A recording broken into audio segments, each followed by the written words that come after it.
Welcome back, everyone. Today I'm going to be talking about a book that is very sad but also teaches us lots of lessons. And this book is not something that I have discovered, it's a very famous book. The name of the book is When Breath Becomes Air, and it's written by Dr. Paul Kalanithi. Now, this book is about a neurosurgeon who has spent almost 35 to 36 years of his life studying. And when he's finally about to become a neurosurgeon, when he's going to be able to be a full-fledged surgeon, a neurosurgeon, he discovers that he has cancer. And this is the book that he has written himself during his last days. The story goes like this: that he is a person who has dual interests. He has interests in biology, but he also has immense interest in literature. For the same reason, wherever he goes to study, whether it be Stanford or Yale, which are both very premier universities, he studies biology but also studies literature with it, which is quite an unusual choice to make. He says that he got this interest in literature because his mother was also very interested in it. He also talks about many books that he read while he was a child, and then he also talks about various poems of him and how he started to write his thesis while doing his study in literature on Walt Whitman.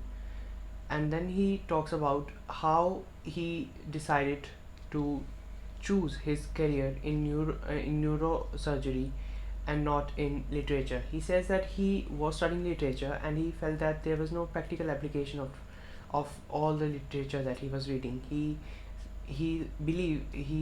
feels that uh, in order to get that practicality into the life, he will have to do something that will require him to get out of academia, get out of the texts, and do something practical in life. And what actually better than neurosurgery, that is part of the very noble profession of doctors, and see death very up close, um, test the limits of morality very up close, see the practicality of life so up close. And that's the reason that he chose to study neurosurgery and leave literature uh, in an academic sense behind.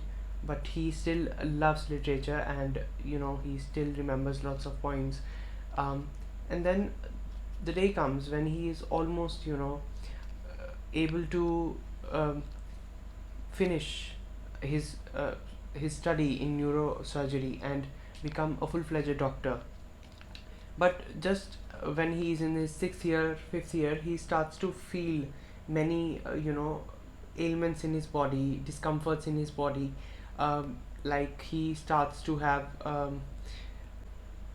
backache and not very good uh, digestion. And that's how he starts to maybe guess that he is having some issues with his body that are not very small. And then he goes to a general doctor, and she prescribes him some x-rays, and those x-rays are fine. So he maybe convinces himself that it's fine. Maybe it's because of the overwork that a surgeon has to do, because neurosurgery is one of the most complex kinds of surgeries that are there. One operation takes like 16 hours to be performed. And he maybe thinks that it's because of the lifestyle that he has that he is facing such issues. But as as it goes forward, there are some more issues that come to happen. Like he starts to vomit once when he is about to graduate. And but by then he has been diagnosed with cancer. And he's also married to another doctor called and she's called Lucy. And she is very supportive of him throughout this very sad journey uh, towards death. And when he is diagnosed with cancer, um, for some after some time, the doctor tells him that the cancer that is there in his lungs is starting to get better, and at one point it is almost gone. But and that is the time when he sees that hope, and starts to do neurosurgery full time, and is even thinking of getting the degree now, and performing all these very hectic operations of 16 hours. Just then it is discovered that he is starting to get a new kind of cancer in his lungs now. And that's when it all gets very sad and very complicated, because he was uh, getting to get better, and now he is um, back to where he was. But he throughout the book, one thing is that he has not left hope, and that is one of the reasons that he also contemplates having a kid, having a baby with his wife. But he also leaves the option open to his wife to have the baby or not to have, because he knows now that ultimately the wife will be the one who will have to take care of the baby. The wife you know decides that she wants the baby for uh, so that her husband will have some the left days of her husband are happy. He spent last days of his life in hospital, um, as he got very ill. And throughout the book he also talks about how his training taught him to as a doctor uh, to treat patients. And he tells that one of the nurses had told him that you can just look at the patient and tell if this patient is going to make it or not.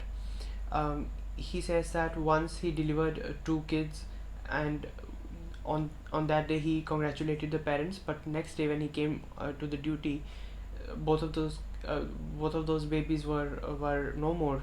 He says that he has witnessed death so up close now that it you know I don't know if it scares him. I think that it doesn't really scare him, but it pains him that he is now going to go away from his loved ones. Um, the thing that I've really learned is that it's never late to do what you really want to do, and that's what he did. In last days of his life, he wrote a literary masterpiece, something that has been appreciated across the globe. It's a global bestseller book. He did what he loved in his last days, even in his last days. One of the other things is that when he asked his doctor uh, if how many days he is left with, his doctor didn't tell him. And in that way he didn't really know if how many days he is left with. And he started writing this book, and the heartbreaking thing about this book is that the book is not finished by him, as as his health really deteriorated and he really could not write. The book is completed by his wife and Lucy, who has been very supportive throughout the book. And the lesson that you learn is that no matter how close you are to achieving your dreams, or maybe living them, don't forget that you might be dead. But don't take it in a negative way, take it in a positive way. That even that if you are left with something that you really want to do, please do it now.